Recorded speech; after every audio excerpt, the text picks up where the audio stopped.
Hey people, welcome back to my YouTube channel Becoming Proactive with Soumya Agarwal. So today's audio revision is going to be on SAE 3420 and the name of this standard is Assurance Engagements to Report on Compilation of Pro Forma Financial Information Included in a Prospectus.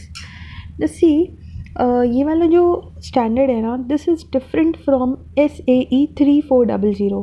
उसमें हम लोगों ने पढ़ा था about prospective financial information and यहाँ पर हम लोग पढ़ने वाले हैं about pro forma financial information. ना what is the difference between the two?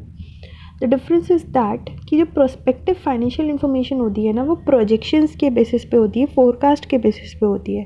That means वो इवेंट हुआ नहीं होता है एक्चुअल में, बट केवल और केवल एक एस्टिमेट होता है कि if that event will happen in future तो क्या होगा, तो जो उसका इफ़ेक्ट है वो क्या चेंज होगा फाइनेंशियल स्टेटमेंट्स में, उसका क्या इम्पैक्ट आएगा फाइनेंशियल स्टेटमेंट्स में, उस बारे में डील करता है आपका SAE 3400. नाउ SAE 3420 में क्या होता है? SAE 3420 में जो हमारा मेन एरिया रहता है दैट इज़ प्रोस्पेक्टस. जो हमारा रिक्वायरमेंट रहती है that is due to the prospectus कि हमको फाइनेंशियल इन्फॉर्मेशन में इम्पैक्ट दिखाना है उस सिचुएशन का जो कि एक्चुअल में अकर तो हुई है बट अकर हुई है थोड़े टाइम बाद.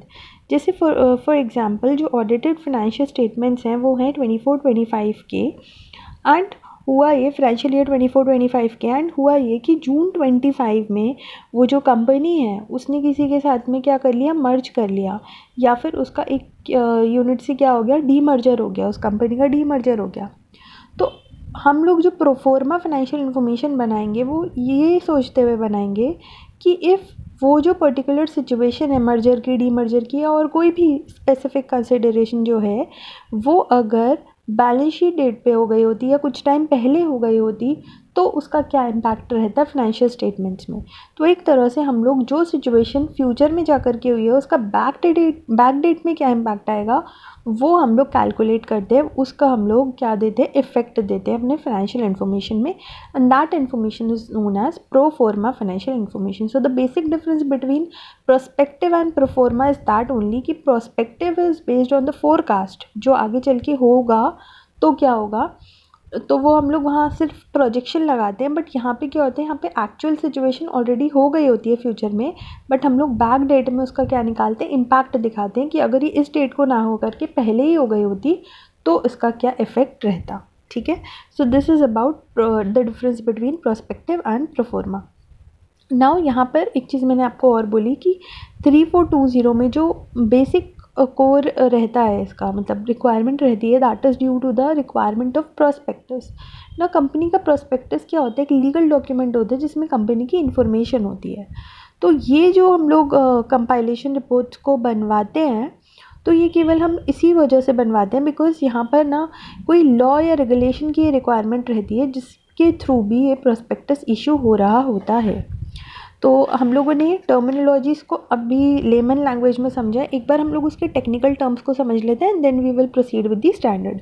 तो देखो, जो प्रोफॉर्मा फाइनेंशियल इन्फॉर्मेशन है वो कौन सी इन्फॉर्मेशन होती है, वो इन्फॉर्मेशन होती है that is shown with the adjustments to illustrate impact of transactions on unadjusted financial information as if transaction had been undertaken at earlier date. यानी कि हम लोग क्या करते हैं, हम लोग ये सोचते हैं कि अगर ये वाला जो ट्रांजेक्शन है ये जून में ना हो करके फरवरी में ही हो गया होता लेट सपोज, तो इसका क्या इम्पैक्ट रहता. तो उस इम्पैक्ट को इलस्ट्रेट करने के लिए हम जो जो एडजस्टमेंट्स करते हैं ना अपने फाइनेंशियल इन्फॉर्मेशन में, that is what, that is pro forma financial information.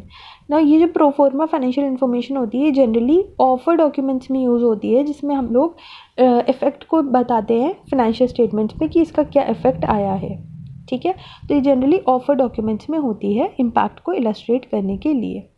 Now यहाँ पर क्या होता है, this is achieved by applying proforma adjustments to unadjusted financial information and proforma financial information does not represent entity's actual financial position. Now इस वाली line का ये मतलब हुआ कि वो वाला जो ट्रांजेक्शन है वो तो लेटर डेट पे हुआ है ना, बट हम लोग बैक डेट पे केवल और केवल ये इफेक्ट निकालने की कोशिश करें कि ये वाला जो ट्रांजेक्शन है अगर अभी ना होकर के पहले हो गया होता तो क्या उसका इम्पैक्ट रहता। बट इसका ये वाला जो प्रोफॉर्मा फाइनेंशियल इन्फॉर्मेशन बना रहे हैं ना, इसका कोई भी कंपैरिजन या आप कह सकते हो सब्सटीट्यूट एक्चुअल वाले फाइनेंशियल स्टेटमेंट से नहीं है। एक्चुअल तो जहाँ लगना होगा वहाँ वही लगेगा, प्रोफॉर्मा वाला है केवल हम ऑफर डॉक्यूमेंट्स के पर्पज़ के लिए या जो भी और कोई रिक्वायरमेंट होगी उसके लिए यूज़ होगा, ठीक है। It is not the substitute, या फिर आप ये नहीं कह सकते कि प्रोफॉर्मा एक तरह से एक्चुअल पोजीशन दिखा रही है। प्रोफॉर्मा केवल और केवल वो इम्पैक्ट दिखा रही है कि ये चीज़ पहले ही हो गई होती तो क्या होता, ठीक है। जैसे आप लोग भी बहुत बार रिग्रेट करते हो कि ये वाले टीचर का हमको ऑडियो पहले ही मिल गया होता, वीडियो पहले ही मिल गया होता तो हमारी प्रिपरेशन अच्छी हो जाती या हमारे इतने मार्क्स आ गए होते। So that is what, that is proforma financial adjustment आप कह सकते हो। और इसी एग्जाम्पल में अगर मैं प्रोस्पेक्टिव फाइनेंशियल इन्फॉर्मेशन बोलूँ तो प्रोस्पेक्टिव फाइनेंशियल इन्फॉर्मेशन आप एक तरह से फोरकास्ट में चल रहे हो कि अगर इस वाले टीचर ने भी हमें ये सब्जेक्ट पढ़ा दिया होता तो हमारे इतने मार्क्स आ गए होते इसमें, तो वो उस टीचर ने भी पढ़ाना शुरू नहीं किया, बट ये जस्ट फोरकास्टिंग कि ऐसा अगर हो गया होता तो ऐसा होता, ठीक है। So this is the difference between prospective and performa, ठीक है ना। अब हम लोग स्टार्ट करते हैं विद द स्टैंडर्ड। ये रिस्पॉन्सिबिलिटी किसकी रहती है to prepare performa financial information, ये रिस्पॉन्सिबिलिटी होती है मैनेजमेंट की, ठीक है। प्रैक्टिशनर की यहाँ पर कोई भी रिस्पॉन्सिबिलिटी नहीं होती है। प्रैक्टिशनर की रिस्पॉन्सिबिलिटी केवल और केवल इतनी होती है कि उसको चेक करना होता है कि जो भी यहाँ पर स्टेटमेंट्स प्रिपेयर हुए हैं ये कंप्लाई कर रहे हैं क्या एप्लीकेबल क्राइटेरिया से या नहीं कर रहे हैं, ठीक है। Now what are the steps involved in compilation of PFFI, मतलब जब भी मैनेजमेंट जो है वो कंपाइलेशन करेगा प्रोफॉर्मा फाइनेंशियल इन्फॉर्मेशन को तो क्या क्या स्टेप्स इन्वॉल्व होंगे। तो ये वाले स्टेप्स जो हैं आपको लर्न करने पड़ेंगे, तो इसलिए इसको ध्यान से सुनना। देखो सबसे पहले तो हम लोग सोर्स देखेंगे of the unadjusted financial information जो हमें यूज़ करनी है in compiling proforma financial information and extract करेंगे unadjusted financial information from that source. हम लोग क्या करेंगे, सोर्स निकालेंगे कि हम बैलेंस शीट निकालना है, P&L निकालना है, कहाँ से हम लिए हैं। तो सबसे पहले तो हमें सोर्स निकालना होगा कि कहाँ से हमें मिल सकती है अनएडजस्टेड इन्फॉर्मेशन और उसमें फिर हम लोग एडजस्टमेंट्स करें। तो सेकंड पॉइंट हमारे यही रहेगा कि उस अनएडजस्टेड फाइनेंशियल इन्फॉर्मेशन में हमें एडजस्टमेंट्स करने होंगे ना। यहाँ पे मैं हमें जो बोल रही हूँ ना, that is means it is the responsibility of management, ठीक है। उसके बाद में जो मैनेजमेंट है वो क्या करेगा, प्रेजेंट कर देगा the result of proforma financial information with disclosures. तो एक तरह से सोर्स आइडेंटिफाई करो, फिर एडजस्टमेंट करो एंड देन क्या करो, प्रेजेंट कर दो। उसके बाद में आता है next point, that is engagement acceptance. अब यहाँ पर जो एंगेजमेंट एक्सेप्टेंस है, यहाँ बात हो रही है उस वाले प्रैक्टिशनर की जो इस एश्योरेंस को एक्सेप्ट करेगा, इस एश्योरेंस एंगेजमेंट को एक्सेप्ट करेगा। तो यहाँ पर भी वही सारे नॉर्मल पॉइंट्स हैं कि उसको ये देखना होगा कि क्या उसके पास में कैपेबिलिटीज़ हैं, क्या उसके पास में कॉम्पिटेंस है कि वो ये कंपाइलेशन करवा भी सकता है। सपोज़ अगर उसके पास में वो स्किल्स ही नहीं है, उसके पास में वो नॉलेज ही नहीं है, तो वो कैसे कंपाइलेशन जो है वो चेक करेगा, कैसे उस क्राइटेरिया को चेक करेगा कि वहाँ क्राइटेरिया जो वो सही लगा है या नहीं लगा है, या कंपाइलेशन सही से हुई है या नहीं हुई है। तो इस वजह से उसको कैपेबिलिटीज़ एंड कॉम्पिटेंस होना चाहिए। जैसे हम लोग जो SQC1 है उसमें करते हैं, although we do not have to prepare the financial statements, but अगर हमें कोई भी चीज़ चेक करनी तो we should have the knowledge of that at least, right. तो वही चीज़ यहाँ पर है कि जब भी आप एश्योरेंस एंगेजमेंट में भी जा रहे हो तो you should have the required skill set, तभी आप उस चीज़ को चेक कर पाओगे।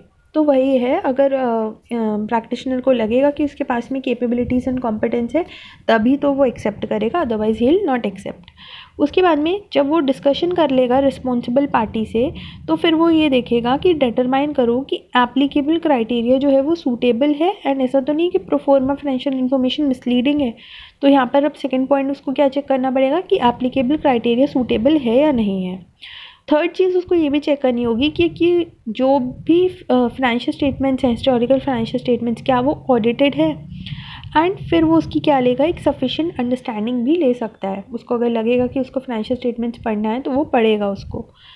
और वो क्या देखेगा, और वो ये भी एक अग्रीमेंट लेगा रिस्पॉन्सिबल पार्टी से कि वो रिस्पॉन्सिबल पार्टी जो है वो अपनी रिस्पॉन्सिबिलिटीज़ को समझती है, यानी कि वो PFFI जो प्रोफॉर्मा फाइनेंशियल इन्फॉर्मेशन है उसको कंपाइल करके देगी, एडिक्वेटली एप्लीकेबल क्राइटेरिया को डिस्क्लोज़ करेगी और प्रैक्टिशनर को सारी की सारी इन्फॉर्मेशन देगी, एडिशनल इन्फॉर्मेशन भी देगी और अनरिस्ट्रिक्टेड एक्सेस भी देगी जिन जिन लोगों से भी प्रैक्टिशनर को ज़रूरत होगी. So this is as simple as that of SA210 and SQC1. जो हम लोगों ने वहाँ पढ़ा था वही एग्जैक्ट यहाँ रिपीट हो रहा है. ठीक है, बस यहाँ पे आपको थोड़ा सा बात ये ध्यान रखनी होगी दैट जो आपको वर्ड यूज़ करना है वो आपको यूज़ करना है प्रोफॉर्मा फाइनेंशियल इन्फॉर्मेशन. वहाँ पे एप्लीकेबल फाइनेंशियल रिपोर्टिंग फ्रेमवर्क होते हैं, एप्लीकेबल क्राइटेरिया है. तो ये बस थोड़े थोड़े माइनर चेंजेस करने हैं. अदरवाइज़ ये फर्स्ट वाला ये जो सेकेंड वाला क्वेश्चन है एंगेजमेंट एक्सेप्टेंस वाला, दिस इज एकदम similar to SQC1 and SA210. अब आता है हमारा next step, that means the planning and performing the engagement. तो प्रैक्टिशनर किस तरह से इसको परफॉर्म करेगा और प्लान करेगा. तो उसमें भी वही सारे पॉइंट्स हैं जो ऑडिट में थे कि वो ये देखेगा कि एप्लीकेबल क्राइटेरिया सूटेबल है या नहीं है, अंडरस्टैंड करेगा, मटीरियलिटी लेवल देखेगा, एविडेंस ऑब्टेन करेगा about the appropriateness of source, फिर क्या रिस्पॉन्सिबल पार्टी ने ठीक से एक्सट्रैक्ट करी हैं अनएडजस्टेड फाइनेंशियल इन्फॉर्मेशन, फिर क्या प्रोफॉर्मा एडजस्टमेंट्स इन्होंने अप्रोप्रिएट करे हैं या नहीं. ये वाला पॉइंट थोड़ा सा इंपॉर्टेंट है कि जब एक प्रैक्टिशनर को चेक करना पड़ेगा कि प्रोफॉर्मा एडजस्टमेंट्स जो हैं वो अप्रोप्रिएट है या नहीं, तो वो कैसे करेगा. तो प्रोफॉर्मा एडजस्टमेंट्स जो होते हैं वो एडजस्टमेंट्स होते हैं. इसमें आपको ये लिखना होगा कि to illustrate impact of significant transaction as if that transaction had taken place at any earlier date. तो यहाँ पर वो यही देखेगा कि क्या प्रोफॉर्मा एडजस्टमेंट्स ये चीज़ें इंक्लूड करते हैं, ऑल्सो क्या वो कंसिस्टेंट बेसिस पे हैं एप्लीकेबल फाइनेंशियल रिपोर्टिंग फ्रेमवर्क के साथ में, और वो प्रेजेंटेशन को भी इवैल्यूएट करेगा और वो रिस्पॉन्सिबल पार्टी से एक रिटन रिप्रेजेंटेशन भी लेगा उसकी रिस्पॉन्सिबिलिटीज़ की. अब आता है next point, that means the opinion वाला पॉइंट. ये वाला जो पॉइंट है ये इंपॉर्टेंट है इस वाले पूरे स्टैंडर्ड में. अनमोडिफाइड ओपिनियन कब देगा एक प्रैक्टिशनर? अनमोडिफाइड ओपिनियन तब देगा अगर उसको लगेगा कि जो कंपाइलेशन रिस्पॉन्सिबल पार्टी ने करा है वो क्राइटेरिया के हिसाब से. मॉडिफाइड ओपिनियन यहाँ कब देगा? मॉडिफाइड ओपिनियन के लिए यहाँ पर ना कोई चीज़ याद रखनी पड़ेगी. यहाँ पर दो सिनारियोज़ बनते हैं मॉडिफाइड ओपिनियन के लिए. अगर सेबी रेगुलेशन है, ठीक है, मॉडिफाइड में आपको ध्यान रखना है कि सेबी रेगुलेशन ने अगर परमिट करा है publication of prospectus containing modified opinion on proforma financial information, तो आप मॉडिफाइड ओपिनियन इशू कर दोगे. और मॉडिफाइड ओपिनियन आप कब इशू करोगे? जब आपको लगेगा कि क्राइटेरिया के हिसाब से कंपाइलेशन नहीं हुआ है. ठीक है, तो अगर सेबी रेगुलेशन ये चीज़ परमिट करती है तब तो आप क्या करो, मॉडिफाइड ओपिनियन इशू कर दो. लेकिन केस 2 ऐसा हो सकता है कि सेबी रेगुलेशन परमिट नहीं कर रही है कि आप प्रोस्पेक्टस को मॉडिफाइड ओपिनियन के साथ में इशू करो. तो उस केस में अगर सेबी रेगुलेशन परमिट नहीं कर रही है आपको मॉडिफाइड ओपिनियन देने के लिए, तो आपको फिर मतलब वो जो कंपनी है वो प्रोस्पेक्टस को पब्लिश नहीं कर सकती है उस केस में. एंड इस केस में आपको क्या करना पड़ेगा, आपको रिस्पॉन्सिबल पार्टी से मतलब मैनेजमेंट से इस बारे में डिस्कस करना पड़ेगा. और अगर वो लोग नहीं मानते हैं तो फिर आप क्या करो, विड्रॉ कर लो. अब जब वो नहीं मान रहे हैं तो फिर कुछ हो ही नहीं पाएगा ना, क्योंकि अल्टीमेटली यहाँ पे जो पर्पस है तो वो यही है कि प्रोफॉर्मा फाइनेंशियल स्टेटमेंट्स प्रिपेयर्ड हैं या नहीं. क्योंकि अगर वो प्रिपेयर्ड नहीं होंगे तो प्रोस्पेक्टस जो है वो इशू हो ही नहीं पाएगा. यहाँ पे मेन रिक्वायरमेंट ही यही है कि आप ये चेक कर लो सो दैट हम एक सही तरह से प्रोस्पेक्टस को इशू कर पाएँ. अब यहाँ मॉडिफाइड ओपिनियन के साथ आप कर नहीं सकते हो, मैनेजमेंट आपके साथ कोऑपरेट कर नहीं रहा, तो आपके पास एक ही ऑप्शन रहेगा ना, विड्रॉ का. तो वही चीज़ यहाँ पर है. ठीक है ना. तो यहाँ पर आपके सारे के सारे एश्योरेंस रिलेटेड एंड रिव्यू वाले स्टैंडर्ड्स कंप्लीट हो जाते हैं. Now next audios will be from SA800 series. तो मेरा जो टारगेट है वो है SA800 सीरीज़ और 500 सीरीज़ और अगर पॉसिबल हुआ तो 300 सीरीज़ भी. ठीक है, बट 800 और 500 तो जहाँ तक है ही. ये दोनों सीरीज़ मुझे अपलोड करनी है, बाकी और तो मेरी साइड से अभी नहीं आ पाएगा. ठीक है, रिविजन में. So these audios will come very soon. ठीक है ना. तो आप लोग प्लीज़ सब्सक्राइब कर देना चैनल को, सो दैट जब भी वीडियोज़ अपलोड हो आपको उसकी नोटिफिकेशन मिल जाए. All the very best for your examination. और जैसा भी ऑडियो का फीडबैक हो please do give it through comment section. Thank you so much for listening. Bye guys.